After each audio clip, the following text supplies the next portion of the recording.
Assalamualaikum.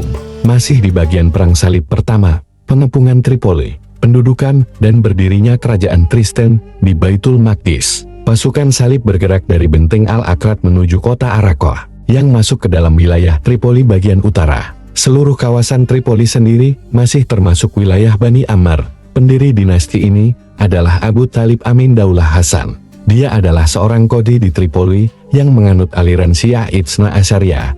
Semula, dia tunduk di bawah kekuasaan Ubaidiyah di Mesir, tetapi kemudian memerdekakan diri dengan memanfaatkan peluang ketika terjadi konflik antara Daulah Ubaidiyah dengan dinasti Seljuk. Setelah Raja Abu Thalib mangkat, tahtanya kemudian diwarisi oleh saudaranya, Abu Ali Fahrul Malik bin Ammar. Demikianlah mengapa penguasa Tripoli tidak pernah menganggap kesepakatan dengan pihak agresor salib sebagai sesuatu yang terlarang, sepanjang mereka dapat menjadi kekuatan ketiga ketika dua kekuatan pertama melemah, serta dapat mewujudkan tendensi pribadinya. Ibnu Atsir menyatakan bahwa ketika Raymond di Saint Gilles harus berhadapan dengan Kilik Arselan bin Sulaiman bin Kutalmis penguasa Konya, Saint Gilles didukung oleh sekitar 100.000 prajurit, sedangkan Kilik Arselan hanya didukung oleh sedikit pasukan.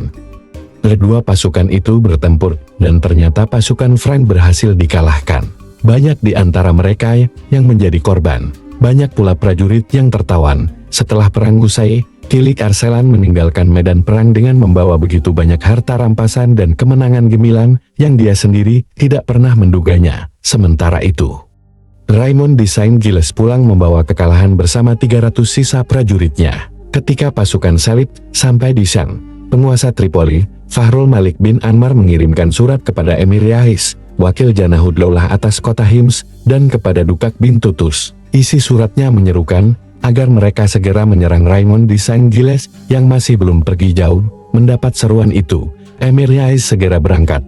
Dukak juga mengerahkan 2.000 pasukan tempurnya yang kemudian didukung pula oleh pasukan tambahan dari Tripoli. Pasukan itu lalu berkumpul di gerbang kota Tripoli untuk menghadapi pasukan Raymond di Saint Gilles. Raymond di Saint Gilles lalu mengerahkan 100 prajuritnya untuk menghadapi pasukan asal Tripoli, 100 prajurit untuk menghadapi pasukan asal Damaskus, 50 prajurit untuk menghadapi pasukan asal Hims, sedangkan 50 prajurit yang tersisa tetap bersamanya. Dalam pertempuran itu, pasukan asal Hims berhasil dikalahkan oleh pasukan salib yang kemudian disusul pula dengan kekalahan pasukan dari Damaskus. Sementara itu, pasukan asal Tripoli berhasil menghabisi 100 prajurit yang dikirim Raymond di Saint Gilles. Ketika Raymond mengetahui kekalahan itu, dia segera mengerahkan 200 orang pasukannya yang masih tersisa untuk menghancurkan pasukan Tripoli. Dalam pertempuran itu, pasukan salib berhasil membunuh 7.000 pasukan Tripoli lalu Raymond mengepung Tripoli. Tak berapa lama kemudian datanglah dari kalangan Ahl al-Jabal dan Ahl as-Sawat yang kebanyakan pemeluk Kristen membantu pengepungan itu.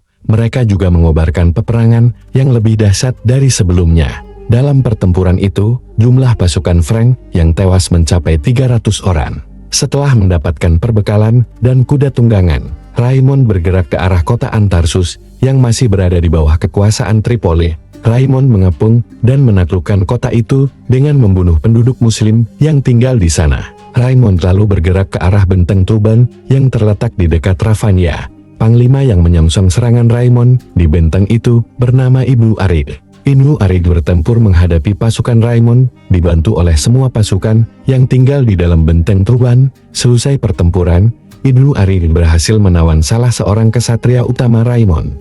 Mengetahui hal itu, Raymond mencoba menebus kesatria itu dengan uang 10.000 dinar dan 1.000 tawanan perang, tetapi tawaran tersebut tidak ditanggapi oleh Ibnu Arid. Sementara itu, penguasa Tripoli telah mengabulkan permohonan pasukan salib untuk memasuki kota Tripoli dan membebaskan 300 orang tawanan Kristen. Setelah pengepungan terhadap kota Araka dibubarkan, pasukan salib memasuki kota Tripoli dan menetap selama 3 hari dengan menerima perlakuan amat baik dari penguasa muslim. Pasukan salib memasuki kota Tripoli dan menetap selama 3 hari dengan menerima perlakuan amat baik dari penguasa muslim. Setelah 3 hari berlalu, pasukan salib meninggalkan Tripoli sesuai kesepakatannya dengan penguasa Tripoli Ibnu Ammar yang telah memenuhi janjinya. Setelah 3 hari berlalu, pasukan salib meninggalkan Tripoli sesuai kesepakatannya dengan penguasa Tripoli Ibnu Ammar yang telah memenuhi janjinya.